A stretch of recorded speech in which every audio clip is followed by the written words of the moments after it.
Do you think it's possible that if you're vaccinated, you're more likely to get infected with COVID? Do you think that's possible, that if you get vaccinated, it's actually more likely? Do you think that's possible? Well, let's hear what Dr. John Campbell says, and the CDC actually says. Welcome to today's talk. It's Tuesday, the 29th of August. We'll be hearing from the President of the United States in a minute about his thinking of everyone in the United States. It looks like he wants to get a new vaccine, an additional COVID vaccine in autumn. But we'll get it from his own mouth in a minute. And also, I've been getting lots of questions on the new variant that seems to be emerging.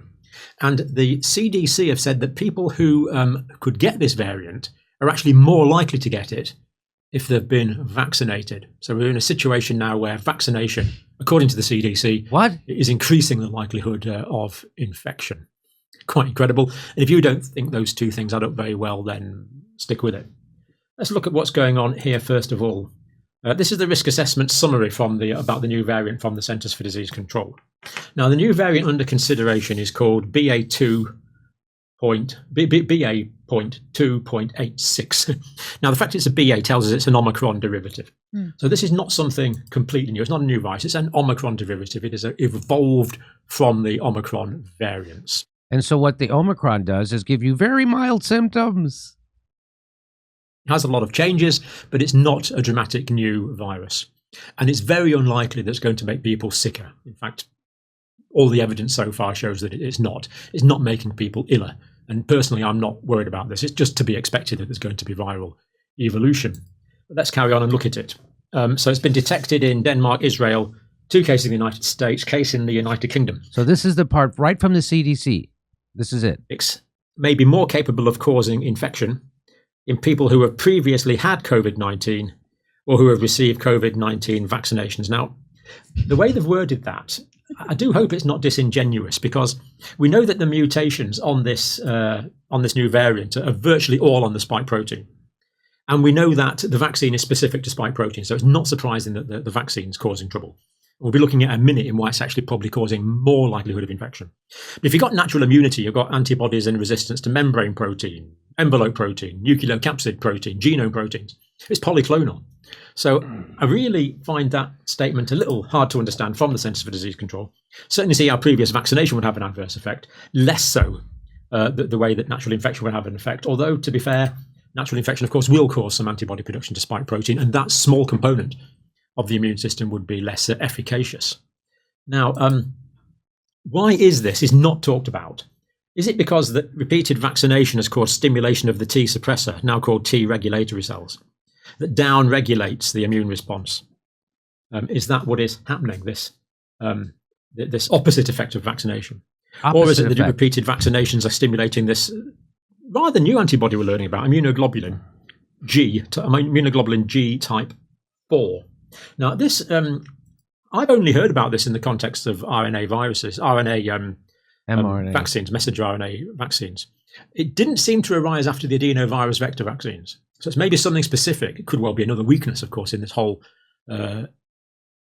trend to go towards mRNA vaccines. But how is this working? Well, if there's increased immunoglobulin type 4, we know that immunoglobulin type 4 still goes to protect baby.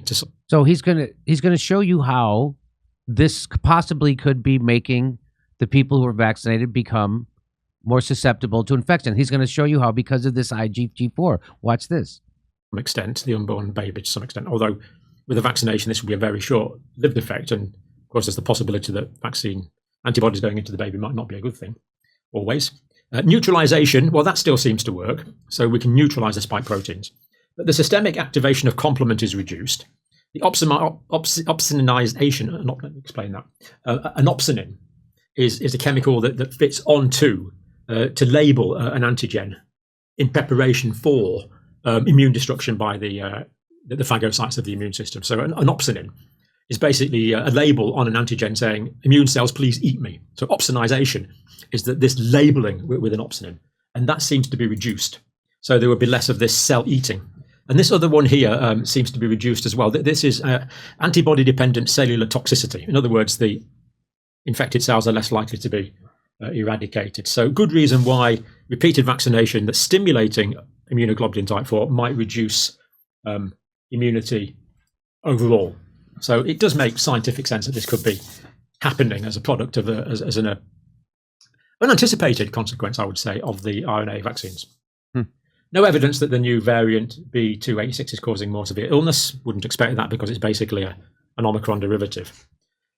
Updated vaccine will be available as early as mid-September. Now, let's listen to the latest ramblings. The latest thinking on this from POTUS.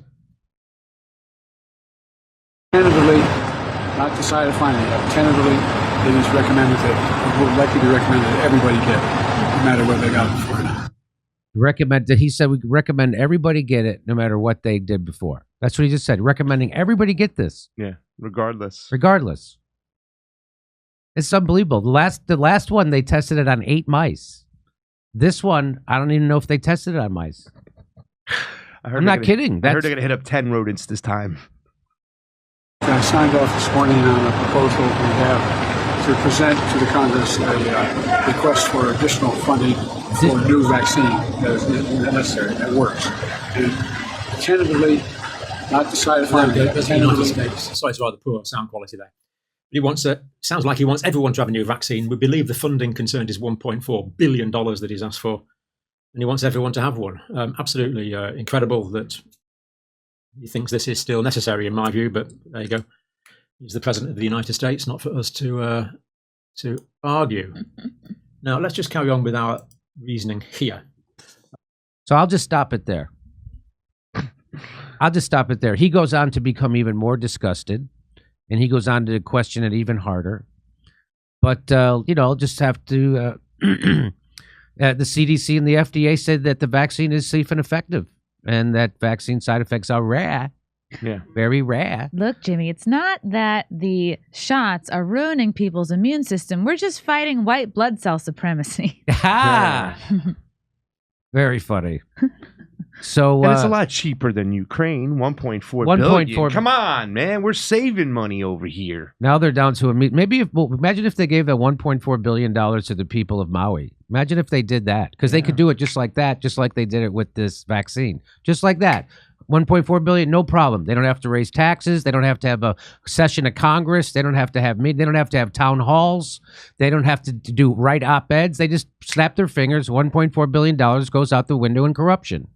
And that's what it is. But it can't go out to help people. They can never send money out to help people. It can only go out for corruption, whether it's going to the military-industrial complex, whether it's going to big pharma, that they just can't do it to help people. It just, maybe if we said the homeless people were needed vaccines, maybe we could get them help, but who knows? Hey, so come see us live on tour. We're going to be in Detroit, that's Rochester, Michigan, Tampa, Boca Raton, Orlando, Dallas, Houston, San Diego, Bloomington, Illinois, where I went to college, Indianapolis, Levittown, New York, and Red Bank, New Jersey. Go to jimmydore.com for a list of all those shows.